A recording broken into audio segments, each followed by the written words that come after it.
नमस्कार. पालघरमधून एक महत्त्वाची आणि दिलासा देणारी बातमी समोर येते. पालकमंत्री गणेश नाईक यांच्या जनता दरबारात मांडण्यात आलेल्या तक्रारीची जिल्हाधिकाऱ्यांनी तात्काळ दखल घेत पुष्कर पार्कमधील रहिवाशांना मोठा दिलासा दिलाय. पुष्कर पार्क परिसरात ओसवाल बिल्डरकडून रस्ता न सोडताच इमारतीचे बांधकाम सुरू असल्याची गंभीर तक्रार नागरिकांनी केली होती. जुन्या नगररचना अतिरिक्त अहवालात 12 मीटर रस्ता सोडल्याचे नमूद असतानाही प्रत्यक्षात अतिरिक्त 6 मीटर रस्ता न सोडताच बांधकाम सुरू केल्याचा आरोप आहे. यामुळे संतप्त नागरिकांनी थेट प्रश्न उपस्थित केलाय. पालघर नगररचना विभाग नेमके करते काय? डोळे झाकून प्लॅन मंजूर केले जातात का? या प्रकरणी जनता दरबारात तक्रार दाखल झाल्यानंतर जिल्हाधिकारी इंद्राणी जाखड यांनी सुनावणी घेत तातडीने कारवाई करत संबंधित बांधकामाला स्थगितीचे आदेश दिले. रहिवासी कृष्णा देशमुख यांनी त्याची माहिती दिली. 1.5 वर्षाच्या सातत्यपूर्ण पाठपुराव्यानंतर अखेर न्याय मिळाले. रहिवाशांमध्ये समाधानाचं वातावरण आहे. संजय पाटील, रघुराम रॉय, कृष्णा देशमुख आणि अजय जैन यांनी महसूल व नगररचना विभागाकडे सातत्याने पाठपुरावा करून हा मुद्दा उचलून धरलाय.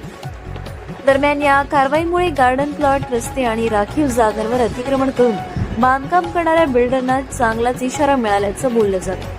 नागरिकांनीही आता सतर्क राहण्याची गरज असून आपल्या परिसरात उभी राहणारी इमारत अधिकृत नकाशानुसार आहे का याची खात्री करूनच घर किंवा दुकान खरेदी करण्याचे आवाहन करण्यात येते. जिल्हाधिकाऱ्यांच्या या कारवाईचे नागरिकांकडून स्वागत करण्यात येत असून पालकमंत्री गणेश नाईक आणि प्रशासनाचे आभार व्यक्त केले जात आहेत. पाहूया कृष्णा देशमुख यांची प्रतिक्रिया. मी कृष्णा विनायकराव देशमुख, पुष्कर पार्कला जवळजवळ 22 ते 25 वर्षापासून राहतो. इथे आम्ही त्यावेळेस प्लॉट घेऊन हे आम्ही कन्स्ट्रक्शन केले आहे. इथं रघु शेट्टी राहतात, संजय पाटील राहतात, अजय राहतो, बिल्डिंग आहे एक. आणि आम्हाला 12 मीटरचा रोड हा त्यावेळेस दाखवला होता. तेव्हाच आमचे प्लॅन टाउन प्लॅनला पास झाले.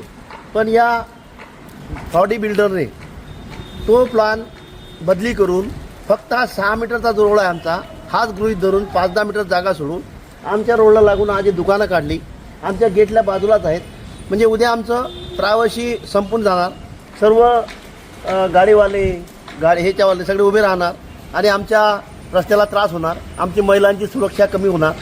तरी आज जो कलेक्टर मॅडमनी त्याला स्टे ऑर्डरचा आदेश दिला आहे त्याबद्दल प्राधिकरण, कलेक्टर मॅडम आणि आमचे पालकमंत्री या सर्वांचे मी आभार मानतो की 1 वर्ष लेट का होईना पण आम्हाला न्याय मिळाला.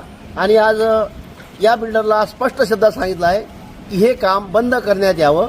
तरी आज जो हा निर्णय आला, या निर्णयाचा विचार करून बाकी बोईसरच्या लोकांनी विचार करायला पाहिजे की या बिल्डिंगमध्ये घर किंवा दुकान घ्यायचं की नाही घ्यायचं. हा आमची मागणी आहे की हे 12 मीटरचा रोड सोडवायचा आणि या बिल्डरनी नवीन प्लॅन पास करून कन्स्ट्रक्शन करायचं. तोपर्यंत यांना हे काम बंद करण्याचा आदेश कलेक्टर मॅडमने दिलेला आहे. त्याचं पालन करावं ही आमची स्पष्ट मागणी आहे. धन्यवाद. ही जी बिल्डिंग बांधलेली आहे ही बिल्डरने स्वतःची मनमानी करून आणि खोटे प्लॅन दाखवून तयार केली आहे. पण आमची स्पष्ट मागणी आहे, ज्याप्रमाणे कलेक्टर मॅडमने ऑर्डर दिली आहे त्याप्रमाणे हे बिल्डिंग तोडून त्याला 12 मीटरचा रोड हा सोडायचा आणि नवीन बिल्डिंग बसवायची. तोपर्यंत आम्ही गप्प बसणार नाही. शासन दरबारी आम्ही न्याय मागत राहू आणि आमची मागणी ही रेटून धरत राहू.